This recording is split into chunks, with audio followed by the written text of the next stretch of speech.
Yo digo que bien. ¿Le fue bien, verdad? Sí. Comenten con sus compañeros. En teoría ese examen estaba como para...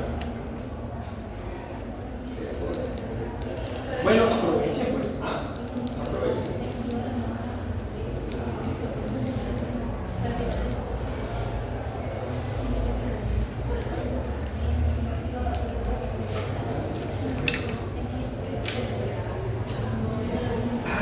Cuadernito.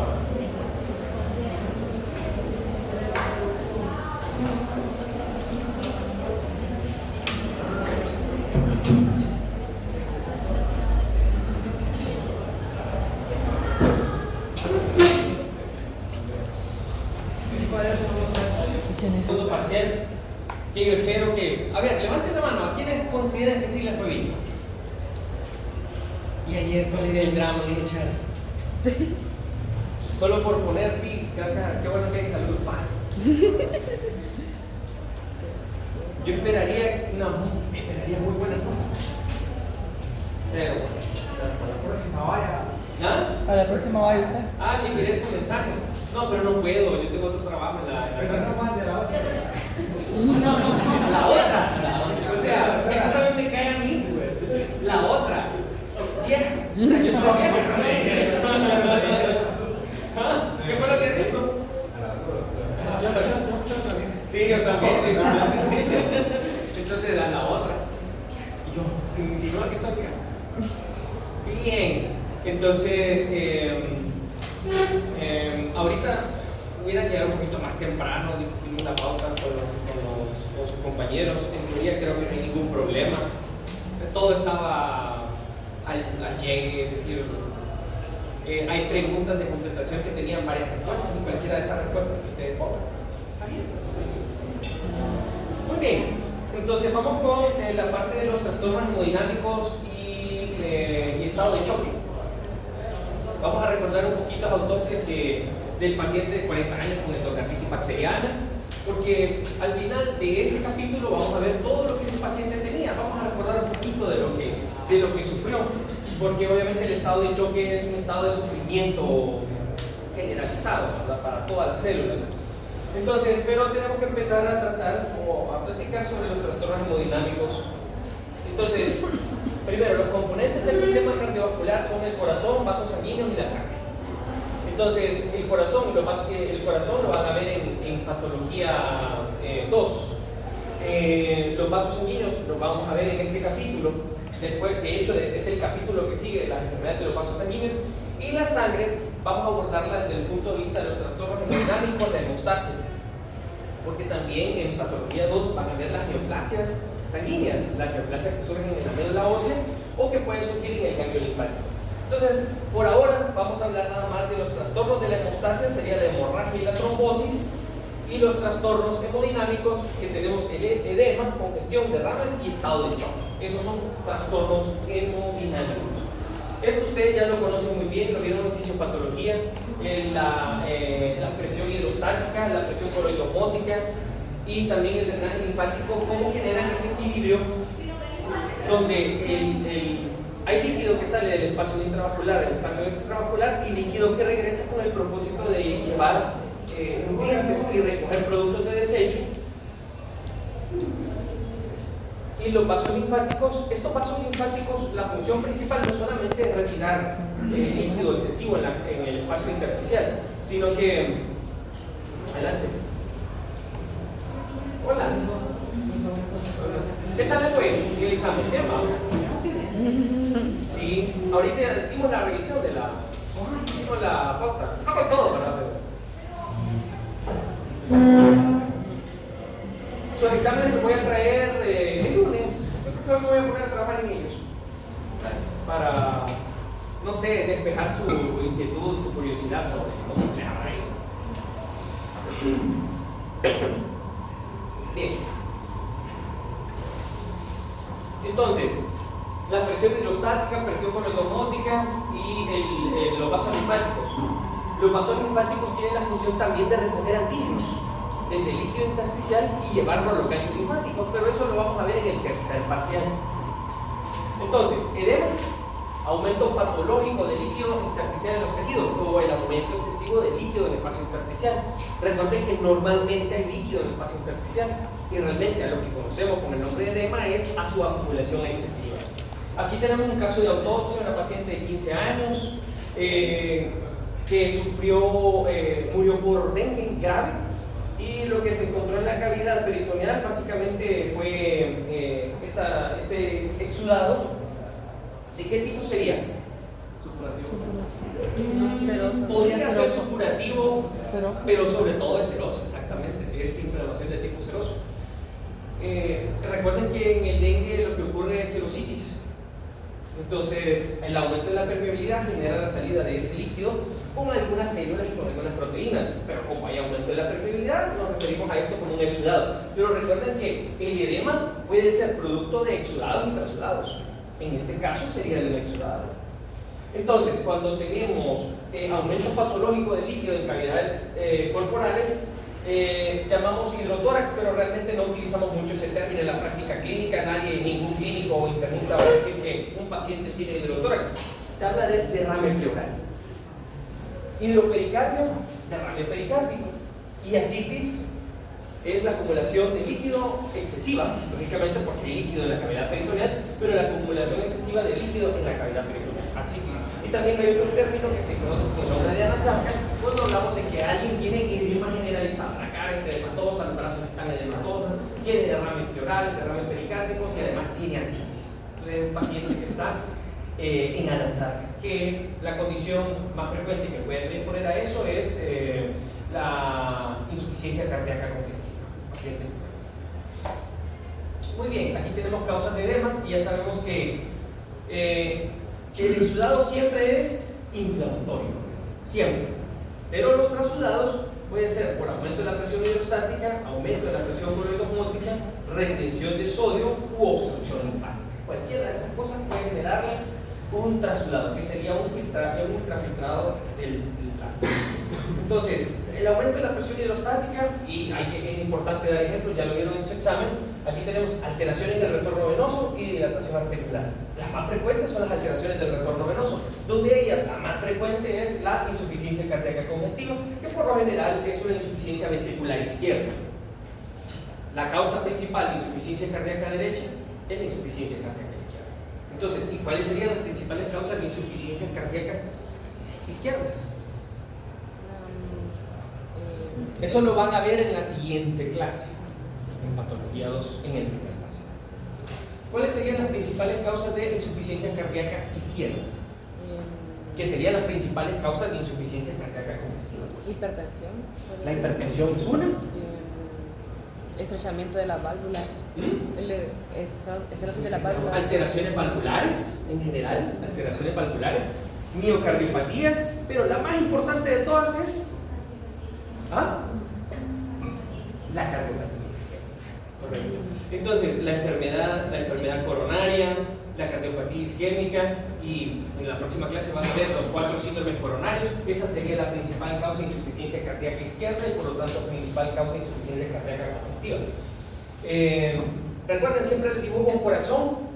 Si tenemos alguna insuficiencia valvular o obstrucción del flujo de salida del corazón, la sangre se queda en las cavidades izquierdas, aumenta la presión en las venas pulmonares, aumenta la presión en los capilares de la circulación menor, los capilares pulmonares, y eso genera la salida de líquido a los septos alveolares, generando disnea. Pero después eso se traslada ese aumento de presión al sistema arterial pulmonar, donde hay hipertensión pulmonar, hay hipertrofia del ventrículo derecho, dilatación del ventrículo derecho, aumento o dilatación de la aurícula derecha, y todo eso genera aumento de presión venosa. A los órganos les llega sangre, pero la sangre no sale de estos, y puede generar congestión hepática, congestión esplénica o derrames pleurales, derrames pericárdicos o ascitis. Bien, la pericarditis constrictiva, ¿qué será eso? Ya lo mencionamos, porque esto es parte del proceso reparativo. ¿Qué sería la pericarditis constrictiva? Cuando hay un derrame pericárdico y se fibrosa. Cuando hay derrame, pero puede cambiar la palabra derrame por otra. Inflamación. Exudado. Exudado. Entonces hay un exudado en la cavidad pericárdica y ese exudado no se absorbe, entonces sufre fibrosis u organización. Pueden utilizar los dos términos. Entonces, como toda cicatriz se contrae, y cuando se contrae, comprime el corazón. Y la única forma de ir a quitar esa fibrosis es abriendo la pared torácica y quitando toda la pericardio. Una pericardiotomía. Bien, la cirrosis hepática, ¿por qué genera? En este caso, la cirrosis hepática puede generar edema por disminución de la presión osmótica. De hecho, es la causa más frecuente. Pero también la cirrosis hepática genera hipertensión portal. ¿Qué es lo que pasa en la cirrosis? Vamos a ver. ¿Recuerdan esta estructura que es el lobulillo hepático? Tiene una forma hexagonal. Parece hasta como un panal. Es la forma de organización del hígado.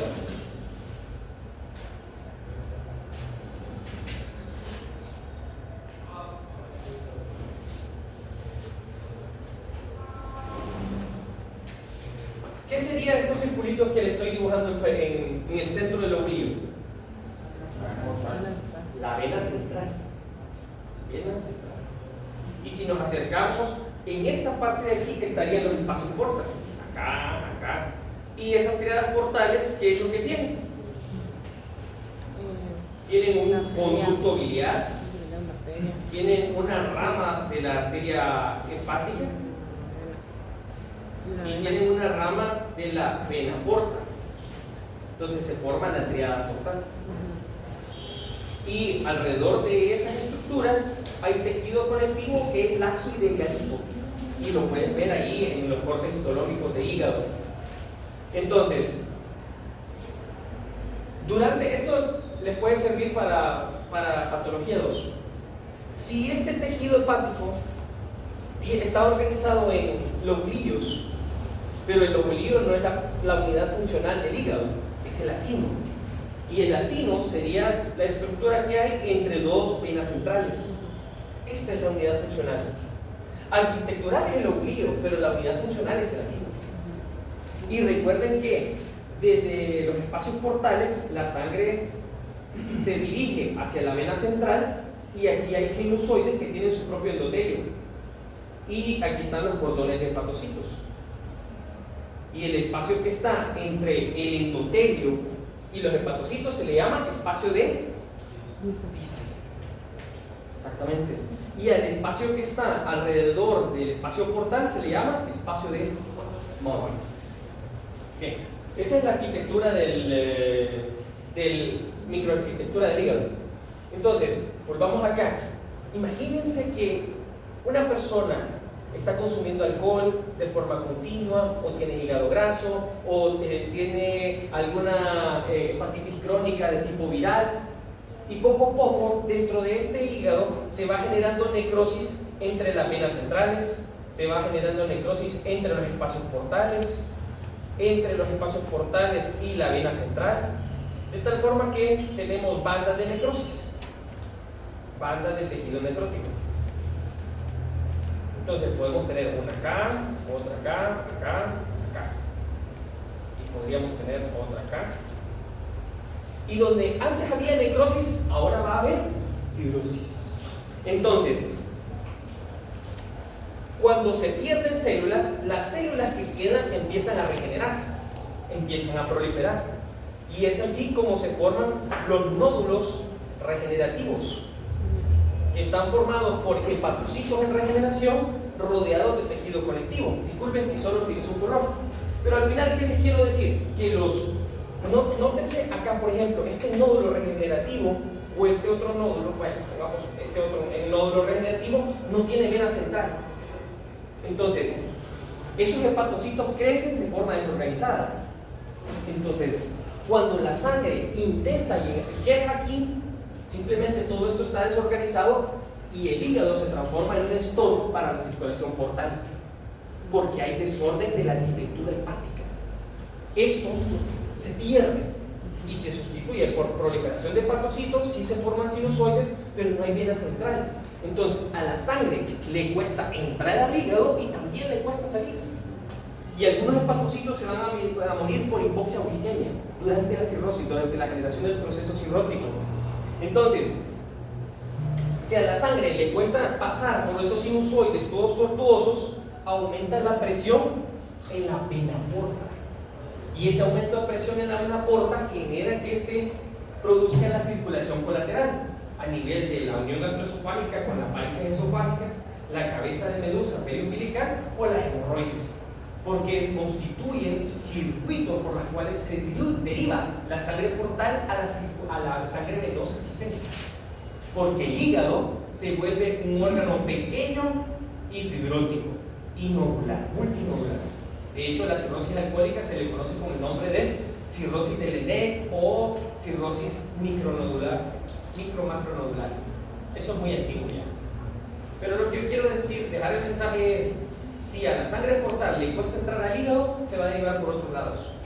Pero se va a generar hipertensión portal. Y esa hipertensión portal genera ascitis, porque aumenta la presión en los capilares de la cavidad peritoneal. Bien. Entonces, la obstrucción o compresión venosa puede generar trombosis, un tumor que crezca y comprima algún vaso también puede generar que aumente la presión hidrostática. Y también, esto es muy importante, si un paciente permanece en el cúbito supino por mucho tiempo, va a generar edema de extremidades inferiores, porque recuerden que nosotros, con cada vez que caminamos y nuestros músculos se contraen, comprimen las venas, y eso es lo que desplaza la sangre hacia arriba. La sangre se desplaza hacia arriba y no regresa por efecto de las válvulas que están en las venas profundas de las piernas. Pero si nosotros caminamos, hacemos ejercicio, nuestras venas se comprimen y la sangre se moviliza. Pero una persona que esté encamada ahí puede tener edema de miembros inferiores, porque la contracción muscular no es frecuente. Entonces la sangre se queda retenida ahí y genera aumento de la presión hidrostática y edema. Bien, otros ejemplos: dilatación arteriolar, ya sea por calor o desregulación neuromoral. Todos estos son ejemplos de aumento de la presión hidrostática. Y aquí tenemos ejemplos de aumento de la presión coroidopótica. Cualquier cosa que nos haga perder proteínas o que éstas se dejen de producir o se produzcan poco, va a generar edema por hipoproteinemia. Glomerulopatías con pérdida de proteínas, síndrome nefrótico. ¿Qué es síndrome nefrótico y síndrome nefrítico?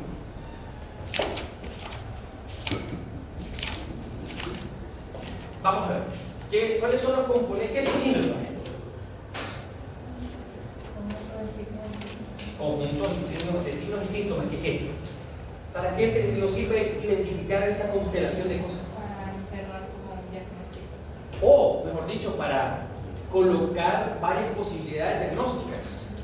Porque los síndromes pueden tener múltiples etiologías. Pero un síndrome, ¿qué nos dice? ¿Dónde está el problema? En este caso, el síndrome nefrítico y el síndrome nefrótico, ¿a qué órgano apuntan? Al riñón. Y específicamente, ¿a qué parte del riñón? ¿Ah? Tienen 4 opciones en el examen: glomérulos, túbulos, intersticio o vasos sanguíneos. Glomérulos. Entonces, el síndrome nefrítico y el síndrome nefrótico son síndromes glomerulares. Y en particular el síndrome nefrótico, ¿por qué se caracteriza? Por edema. ¿Edema? Ajá, ¿qué más? Proteinuria. Proteinuria. Hiperlipiduria también. Hiperlipiduria, ajá. Y no me acuerdo qué. E hiperlipidemia. Entonces, ¿qué es lo que pasa con el síndrome nefrótico? Se pierden proteínas por el glomérulo, porque la membrana basal tiene una carga alterada, el poro está alterado, hay aumento de la permeabilidad y hay fuga de proteínas. Principalmente, ¿cuál es la principal proteína plasmática? Albúmina. Albúmina. ¿Cuánto dura una molécula de albúmina en la sangre? Tiene vida media de 20 días. Mire, la primera persona que me responde esa pregunta. De 15 a 20 días. Esas son las preguntas maliciosas de las ternas, por cierto. Nosotros que ya pasamos por eso. Entonces, ¿y la albúmina dónde se produce? En el hígado. En el hígado. Entonces, si tenemos cirrosis hepática, disminución de la producción de albúmina. si tenemos pérdida de proteínas por el glomérulo, y esa es la característica distintiva de ese caso, de esa enfermedad, síndrome nefrótico. Y eso recuerden también lleva la gotícula de reabsorción, que sería un ejemplo de acúmulo de proteínas. La primera pregunta de contestación. Pueden ponerle cuerpo terroso también, y alguien alcohólica. Hay varias preguntas ahí que tienen varias respuestas, y cualquiera de ellas es correcta. Bien, pero volvamos acá. Glomerulopatía con pérdida de proteínas, se pierde albúmina y el hígado, en lugar de producir más albúmina, produce lipoproteínas y eso produce hiperlipidemia. Pero como está alterada la permeabilidad del glomérulo, también hay pérdida de lipoproteínas por la orina y hay hiperlipiduria. Pero por disminución de la presión coloidomótica tenemos edema. ¿De acuerdo? La cirrosis hepática, disminución de la producción de proteínas, glomerulopatía con pérdida de proteínas, estados de malnutrición, lógicamente, y eso es rarísimo, se llama enfermedad de Menetrier, cuando la mucosa gástrica tiene aumento de los pliegues y por esos pliegues las células pierden proteínas. Eso es raro, solo he visto un caso de eso. La retención de sodio, cuando hay ingesta excesiva de sodio en pacientes que tienen insuficiencia renal, sobre todo. Y hay aumento de la reabsorción tubular de sodio y aumento de la activación del sistema renina-angiotensina de aldosterona. Y esto resume todo: insuficiencia cardíaca, aumento de la presión hidrostática, edema. ¿Y el edema cardíaco qué características tiene? Bilateral, miembros inferiores, frío, ascendente, fobia positivo, matutino o vespertino. Vespertino. Muy bien, vespertino. Esas son las características del edema de origen cardíaco. Y ojo, el edema es uno de los signos y síntomas de insuficiencia cardíaca derecha. ¿De acuerdo? Porque la insuficiencia cardíaca izquierda se caracteriza por otras cosas, pero si tenemos insuficiencia cardíaca izquierda y derecha, me refiero a signos y síntomas, tenemos insuficiencia cardíaca domestica o global, que nadie le llama así, pero en algunos libros también aparece como insuficiencia cardíaca de tipo global. ¿Qué es lo que genera? Aumento de la presión hidrostática, edema. Y aquí tenemos la falla cardíaca también, cómo disminuye la perfusión renal, aumenta la actividad del sistema renina-angiotensina de aldosterona, se reabsorbe sodio, se reabsorbe agua y eso contribuye a aumento del volumen plasmático y edema. Recuerden, paciente con insuficiencia cardíaca está sobrecargado hemodinámicamente. Si llega en crisis, el tratamiento es ¿con qué tipo de medicamentos? Diuréticos, ¿verdad? Sobrecargas hemodinámicas, el tratamiento es diuréticos, permitiendo que se pierda un poco de líquido y que el corazón pueda manejar un poquito el volumen, esa sobrecarga de volumen. Bien, la falla renal, retención de sodio y agua, y aquí tenemos estados de hipoalbuminemia, disminuye la albúmina plasmática, disminuye la presión coloidosmótica y el líquido que sale del capilar no vuelve a entrar y genera edema. ¿Por qué el aumento de la presión hidrostática hace un menor flujo en los riñones? ¿A dónde? ¿Por qué el aumento de la presión hidrostática? Causa que haya menos perfusión en los riñones. Es que la menor perfusión renal es secundaria a la falla ventricular izquierda, porque recordemos que insuficiencia cardíaca es la incapacidad que el corazón tiene de movilizar la sangre a la velocidad suficiente para satisfacer las demandas metabólicas de los tejidos. Entonces, la misma falla cardíaca o falla ventricular izquierda genera ese aumento de la presión hidrostática, pero también genera la hipoperfusión renal. Y por eso hay sobrecarga hemolítica. Y aquí tenemos obstrucción linfática, que puede ser de tipo inflamatorio, y aquí tenemos un ejemplo de ello, la filariasis, que es un parásito que se mete por la piel, llega a los vasos linfáticos, genera inflamación en los mismos, y obviamente obstrucción de estos, generando ese edema, linfedema se le llama. Neoplásica, cuando un tumor ocupa los vasos linfáticos y genera edema, eso puede verse en ciertos tipos de cáncer. Postquirúrgica, y les pongo ahí el ejemplo del cáncer de mama. Si a esta paciente le quitan la mama, también le van a quitar, al menos en este país, le van a quitar parte de los ganglios axilares. Entonces, si se quita mucho en esta región, la complicación postquirúrgica es edema. Porque si usted retira esto porque yo necesito esta cadena ganglionar para ver si hay metástasis. Y eso es parte del estadio del cáncer de mama. Entonces, ahora lo que se quiere es, ok, la paciente recibe tratamiento oncológico con cáncer de mama, se quita la mama una vez que ese tumor se ha reducido, pero también se diseca la región axilar. Se trata de eliminar lo menos posible para evitar complicaciones, como el edema postquirúrgico. Hay pacientes que les toca andar vendado el brazo con una venda elástica para que no generen edema, porque eso molesta. Y tener el brazo un poquito más grande, congestivo, duele también. Entonces, ya las cirugías muy radicales ya no es algo que se estile mucho. Poco a poco, gracias a Dios, ha caído en desuso. Pero si se retira el drenaje linfático, va a haber edema, linfedema.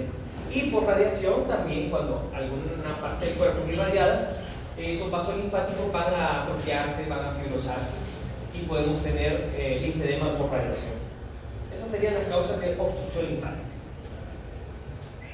Y aquí está. ¿Cómo se llama ese signo? De Godet. ¿Ah? De Godet. Tiene fobia, pero tiene algún epónimo. De Godet. De Godet. Godet. No me acordaba de eso. Signo de Godet. ¿Y cómo lo exploran?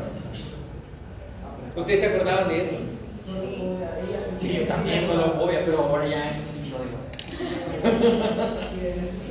¿Ah? Pero así cuando lo vean en los expedientes, ¿verdad? Ya saben que yo también. Godet.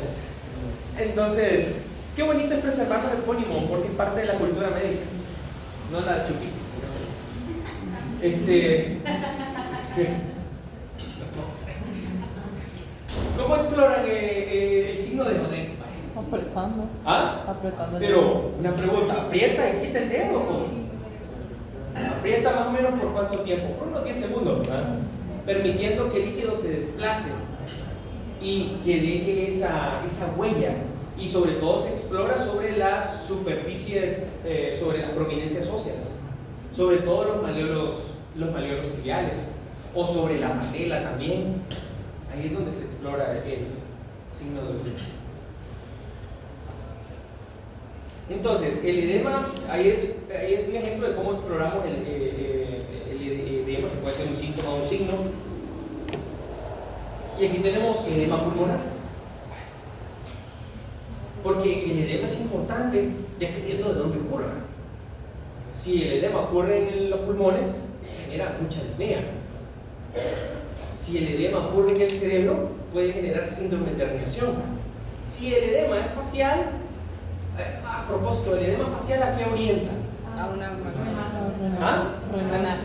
A la insuficiencia renal. Entonces, dependiendo de dónde está, cuál es el órgano dematizado, la parte del cuerpo dematizada, uno puede pensar en ciertas cosas. Facial, bipalpebral, edema renal. Si es miembros inferiores, es cardíaco. Si hay también desnutrición, puede haber edema. Entonces, aquí tenemos un pulmón congestivo y un corte histológico del pulmón con los vasos septales, con los vasos que están en los septos también congestivos, pero los espacios alveolares están ocupados por ese material eosinofílico granular que es básicamente el líquido de bebé.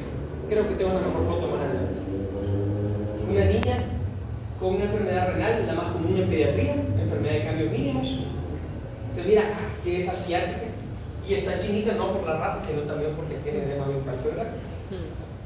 Y el edema cerebral que produce síndrome de herniación. Eso lo van a ver en patología 2. ¿Qué es lo que produce síndrome de herniación? Dos conceptos, hiperemia y congestión. La hiperemia es un fenómeno activo donde el tejido se enrojece, se congestiona, pero es por vasodilatación arteriolar. La hiperemia es un fenómeno activo donde un órgano puede congestionarse, enrojecerse y es por vasodilatación arteriolar. Y la congestión es un fenómeno pasivo donde la sangre llega a un órgano, pero hay alteración en la salida venosa de esa sangre. Entonces la sangre se queda ahí, se desoxigena y el órgano se vuelve congestivo, pero también cianótico o azulado. Por eso se lo pongo en dos colores: hiperemia rojo y congestión en azul por la cianosis que puede tener. Aquí tenemos otro pulmón con ese líquido en los espacios alveolares, que es líquido de edema. ¿Y qué es lo que tiene un paciente con edema agudo de pulmón? Lo primero es nada, está muy cansado. ¿Por qué? Porque hay líquido en los espacios alveolares. ¿Qué más tiene un paciente con insuficiencia, con edema agudo de pulmón? Tiene tos, y esa tos es con expectoración, y la expectoración es espumosa y rosada, y como es rosada se le llama esputo hemoctóico, porque aumenta la presión hidrostática en estos capilares y algunos se rompen, dejan salir líquido, pero algunos se rompen y dejan salir eritrocitos, y por eso es que el esputo de edema agudo de pulmón es espumoso y rosado, o puede estar teñido con estrías sanguinolentas, como lo describen algunos maestros de la vieja escuela. Esputo hemoctóico. Y aquí tenemos el acercamiento de esos septos alveolares. ¿Y qué es lo que podemos apreciar ahí? En los septos alveolares, ¿qué son estos espacios? Son vasos sanguíneos que están llenos de eritrocitos. Por lo tanto, podemos decir que hay congestión vascular. ¿De acuerdo? Y la otra cosa es, ¿qué son estas células?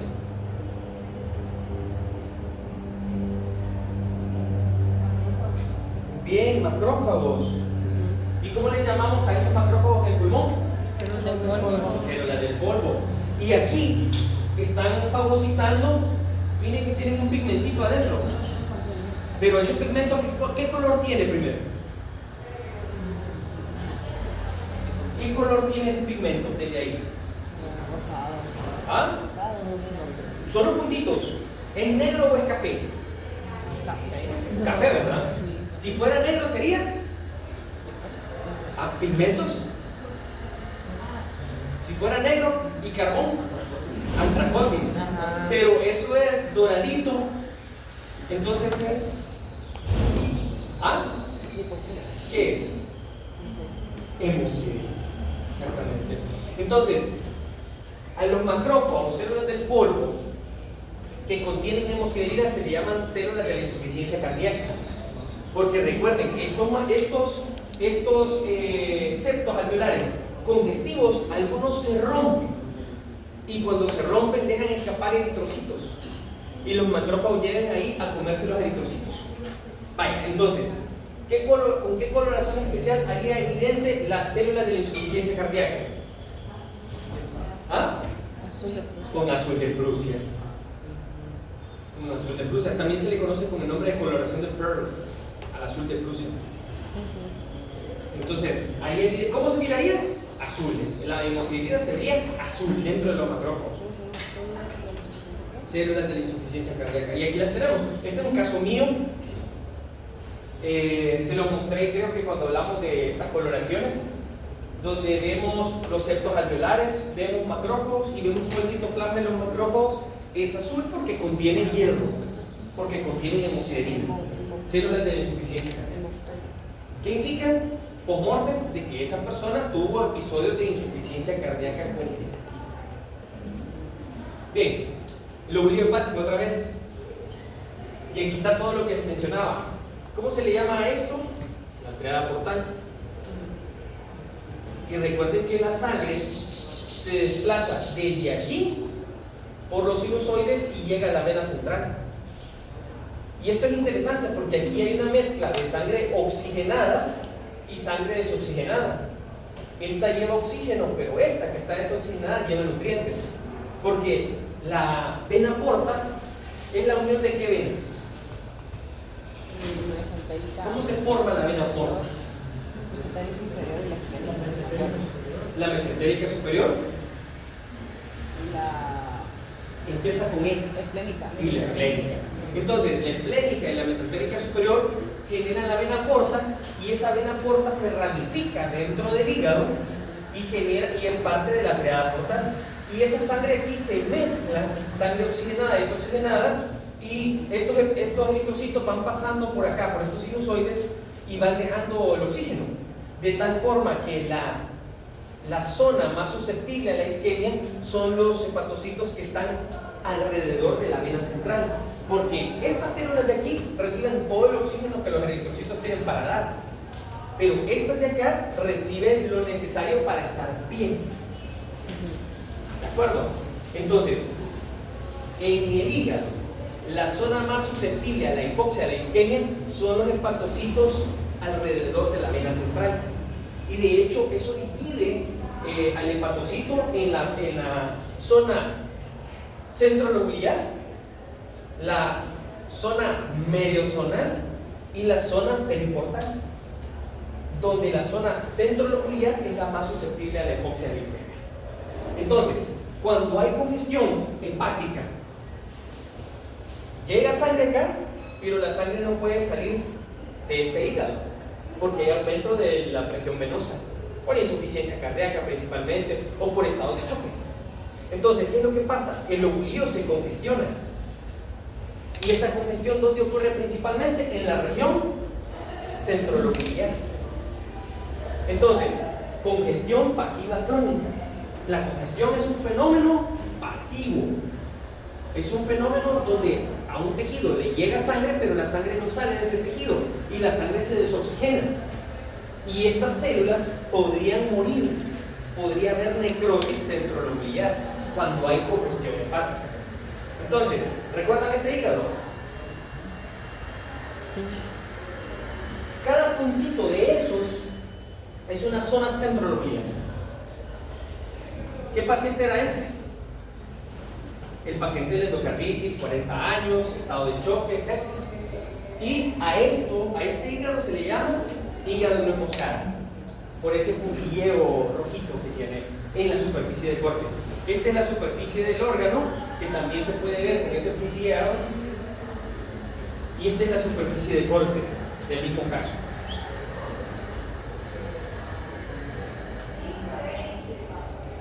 Y aquí tenemos el corte histológico que le mostré en la autopsia, y aquí tenemos la vena central, donde hay congestión centrolobular. Cada zona, cada puntito de esos es una región centrolobular congestiva. Bien, ¿preguntas hasta acá?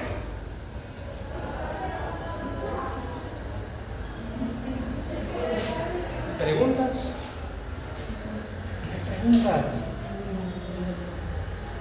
Hemostasia. Muy bien. Entonces pasemos a la parte de la hemostasia. La hemostasia es un proceso en el que participan plaquetas, factores de coagulación y el endotelio. Y el propósito de la hemostasia es generar un tapón plaquetario, un tapón hemostático, ¿de acuerdo? Donde hay una lesión vascular. Porque en la lesión vascular, volvamos al ejemplo de vamos a la cocina, nos cortamos accidentalmente el dedo, empezamos a sangrar. Lo primero que ocurre ahí es la vasoconstricción, refleja, ya sea por los mecanismos nerviosos o neurógenos reflejos, y la secreción de endotelina. Eso genera que el vaso se contraiga para limitar el sangrado. Y aún cuando hay amputaciones traumáticas, imaginen que alguien va por la guerra, pisa una mina, sale volando y una piedra sale por allá, aún en esos casos, esos vasos tienden a contraerse y a retraerse en un intento por evitar la hemorragia y obviamente la muerte. Pero en un vaso tan grande es bien difícil, una arteria femoral, bien difícil que ese mecanismo sea muy efectivo. Pero en los vasos pequeños sí, hay vasoconstricción. Y después, en ese sitio de lesión endotelial, lo que ocurre es que hay pérdida del endotelio y hay exposición de dos cosas. Uno, el factor de von Willebrand, donde se pegan las plaquetas, y el factor tisular que activa el sistema de la coagulación. Entonces, pero la hemostasia se ha dividido principalmente con propósitos académicos en hemostasia primaria y hemostasia secundaria. En la hemostasia primaria lo que pasa es que las plaquetas se adhieren al factor de von Willebrand y se van pegando, y a medida que se pegan se activan y liberan más gránulos y cambian de forma, y ese cambio de forma y liberación de gránulos hace que más plaquetas se recluten y se peguen acá, formando un tapón plaquetario. Pero el tapón plaquetario es inestable. Entonces, ¿qué es lo que ocupamos para darle estabilidad al tapón plaquetario? Que en medio de esas plaquetas se activa el sistema de la coagulación y se forme fibrina. Y esa malla de fibrina le confiere estabilidad, y las plaquetas también, como tienen función contráctil, se contraen, se agregan más plaquetas y le da firmeza al trombo que se forma ahí. Entonces, esa es la última fase, que sería la fase D, donde hay estabilización y reabsorción del coágulo. Y otra cosa muy importante, cuando este tapón se forma, este tapón de plaquetas y fibrina se forma, está limitado al sitio de lesión vascular, porque esta reacción no puede propagarse. A veces ocurre, pero para eso tenemos un sistema fibrinolítico que mantiene todo eso en el sitio de lesión vascular, porque no toda la sangre se puede activar, no puede coagularse, esto nos mataría. Entonces, la hemostasia es algo fisiológico. La hemostasia siempre está ocurriendo. Cuando nosotros caminamos, corremos, vamos al gym, todo, rompemos pequeños vasos sanguíneos y nuestro cuerpo, bueno, nosotros ni siquiera nos damos cuenta. Las plaquetas pegan eso, tapan esos pequeños defectos. Pero cuando tenemos plaquetas de 30.000, 15.000, probablemente con estornudar tendríamos hemorragias intracraneales, o hemorragias retinianas, o hemorragias de lo que ustedes quieran. Las plaquetas están trabajando constantemente, literalmente con cada paso que damos. Entonces, la hemostasia es un proceso en el que participan todos estos elementos y tiene lugar en las zonas de lesión vascular y culmina con la formación de un coágulo que previene o limita el alcance de la hemorragia. Y ese coágulo se limita, o trombo, se limita al sitio de lesión vascular. No se propaga o no debería propagarse. A veces ocurre, pero normalmente no se debería propagar. Bien, entonces, fases de la hemostasia. Hay una primera fase donde hay vasoconstricción arteriolar, después formación del tapón plaquetario, que ese tapón es inestable, después la formación de la malla de fibrina, y después hay estabilización de ese trombo con la contracción del mismo. Y con eso ya se cierra el sangrado, o sea, se detiene. Si ustedes se cortan en la cocina o sufren una herida pequeña, lo único que tienen que hacer es presionarla por 5 minutos, sin necesidad de meter la mano bajo el agua y que siga sangrando. Simplemente se cargan y presionan, y ya, eso es todo. Y hacen que esto, la hemostasia, haga su trabajo. Yo recuerdo también cuando era médico general, entrábamos a algunas cirugías y de repente otro maestro le decía al maestro, así como hay maestros que utilizaban mucho el cauterio. Y el cauterio, recuerden que es daño por quemadura o electrofulminación del tejido adiposo. Entonces, entre más utiliza el cauterio, más daña el tejido. Entonces el maestro le decía a otro así como, vaya a dejar que las plaquetas que hagan su trabajo. Solo era de agarrar una compresa, comprimir un poquito el tejido y el sangrado se paraba sin necesidad de andar picando cada vasito con el cauterio, generando más daño celular. Entonces, ¿qué estamos dando oportunidad de que trabaje ahí? La hemostasia. ¿De acuerdo? ¿Qué más? Y recuerden, cada vez que miren estas paredes de ladrillo visto, acuérdense de esta clase, porque los ladrillos son las plaquetas y el cemento es la malla de fibrina. Si yo pusiera los ladrillos apiñados aquí y hago esto, la pared se cae, pero no se cae. ¿Por qué? Porque tienen el cemento en medio, la fibrina. Vamos a ver más adelante cómo se activa el sistema de la coagulación. Vamos a hablar de las plaquetas primero. ¿Las plaquetas de dónde vienen? De la médula ósea, principalmente. ¿De qué células? De los megacariocitos, son fragmentos de megacariocitos. Entonces, se producen en la médula ósea y circulan en la sangre en la forma de pequeños discos que miden unas 3 micras. Las plaquetas es lo más pequeño que podemos encontrar en la sangre desde el punto de vista que no son células, son fragmentos de membranas celulares de los megas. Y las plaquetas viajan como pequeños discos. Entonces, cuando una plaqueta se activa, se vuelve un erizo de mar. Se vuelve como algo con espículas. ¿Para qué? Para que puedan pegarse unas con otras. Entonces, la función de las plaquetas depende de receptores de glucoproteína a las que se adhiere el fibrinógeno un citoesqueleto contráctil, que es lo que genera la contracción del tapón plaquetario, y dos tipos de gránulos citoplasmáticos, y cada uno de esos gránulos tiene ese contenido ahí. Los gránulos alfa y los gránulos densos. Los gránulos alfa contienen P-selectina, una conocida para ustedes, porque aquí se describió la selectina en las plaquetas y por eso lleva la P, pero ya sabemos que está en el endotelio también. Hay fibrinógeno, hay factores de coagulación y hay factor de von Willebrand también, para que se adhieran más plaquetas. Y en los gránulos densos tenemos ADP, ATP, calcio iónico, serotonina y adrenalina, todo lo que genera o favorece la contracción plaquetaria y la agregación. Entonces, las fases de la formación del tapón plaquetario. La número 1 es la adhesión. Una vez que hay daño del endotelio o exposición del factor de von Willebrand, ahí se une la plaquetita, porque tiene un receptor de glicoproteína, una GP1B, que se pega a ese factor, que normalmente está en la membrana basal del endotelio. Entonces se pega la plaquetita, pero también hay glucoproteínas donde se pega el fibrinógeno, no fibrina. Y las plaquetas se van pegando unas con otras por medio del fibrinógeno. Entonces, esa es la fase de adhesión. Después viene el cambio de forma. De pasar de discos, pasan a erizos. Y después liberan sus gránulos y después ocurre la fase de reclutamiento de más plaquetas que se van agregando ahí.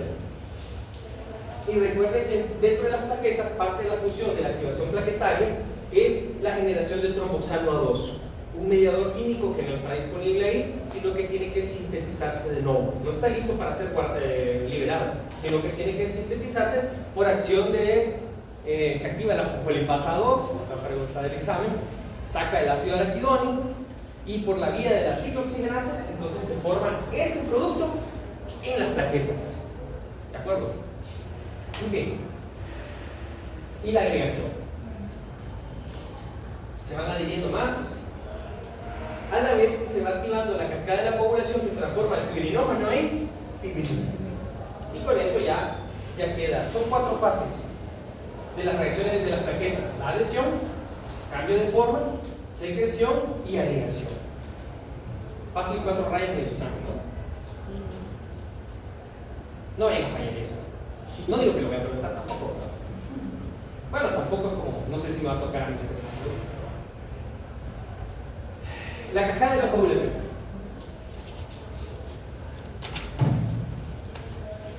La coagulación se ha descrito en el contexto, en el ambiente del laboratorio, y se ha dividido en la vía intrínseca y la vía extrínseca. La vía extrínseca es la que más nos importa, porque es la vía de la coagulación activa in vitro. ¿De acuerdo? Entonces, pero vamos a ver la vía intrínseca. Empieza con el factor 12. Las superficies con carga negativa activan ese factor 12. El factor 12 activa al factor 11. El factor 11 activado activa al factor 9, que forma un complejo con el factor 8 que activa al factor 10. Este punto de aquí es clave, porque aquí convergen ambas vías de activación del sistema de la coagulación con la activación del factor 10, que genera que la protrombina se transforme en trombina y la trombina transforma el fibrinógeno en fibrina. Y la fibrina le da estabilidad al tapón plaquetario. Entonces, pero esta es la vía más importante. Cuando hay daño del endotelio, hay exposición de factor tisular. Ese factor tisular forma un complejo con el factor 7 y ese complejo del factor 7 activa el factor 10. Y el factor 10 genera que la protrombina se transforme en trombina y que la trombina transforme el fibrinógeno en fibrina y se forme la malla en medio de las plaquetas. Todo eso ocurre en la superficie plaquetaria. Entonces, la cuestión es que esto también activa el sistema fibrinolítico, porque recuerden, esto debe estar localizado donde hay daño vascular. Tenemos un sistema en favor de la coagulación y tenemos otro sistema en contra de la coagulación, que se llama sistema fibrinolítico. El endotelio que no está lesionado genera una sustancia.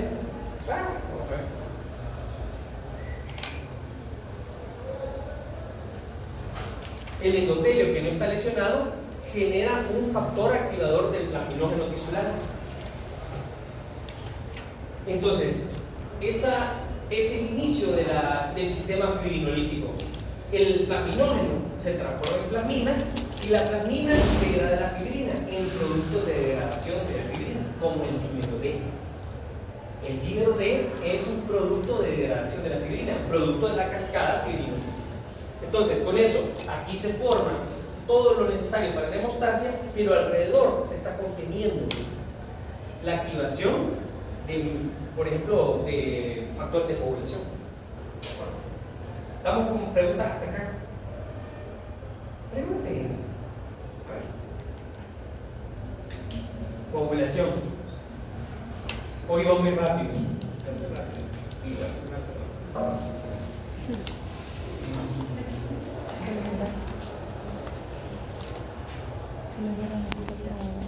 ¿Ah? A ver, preguntas. Yo también quiero. Los 4 pasos: adhesión, cambio de forma, secreción y agregación. Adhesión, cambio de forma, secreción y agregación.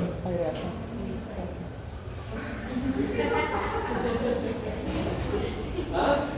Yo que venía con hambre. Sí, casi, pero no. Ajá.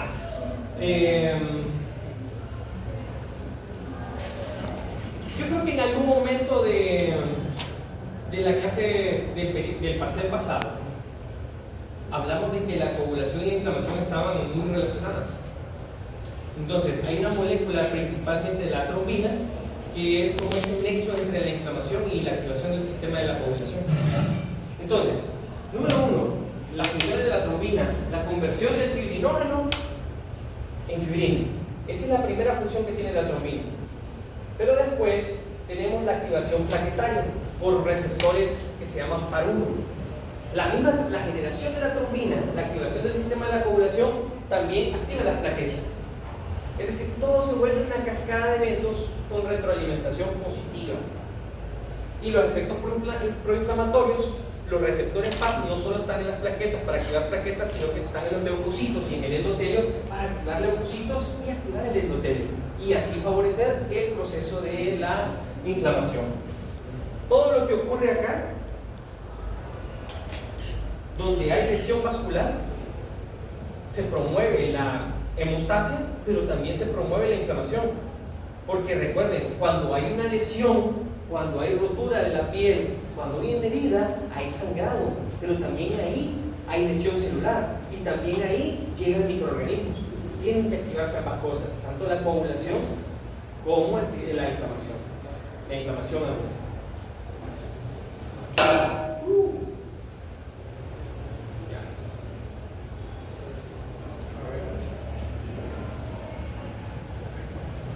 Y esto lo vemos mañana. Terminamos hoy aquí. Nos vemos el lunes. Preguntas y les prometo traer sus exámenes. ¿Ah? Mañana no. Mañana no hay clase. Mañana hay clase. Mañana no hay clase. Mañana no hay clase. Mañana no hay. Y la clase de hoy fue corta. Yo la sentí larga porque creo que iba muy rápido. ¿Ya? ¿La corta? Sí, va rápido.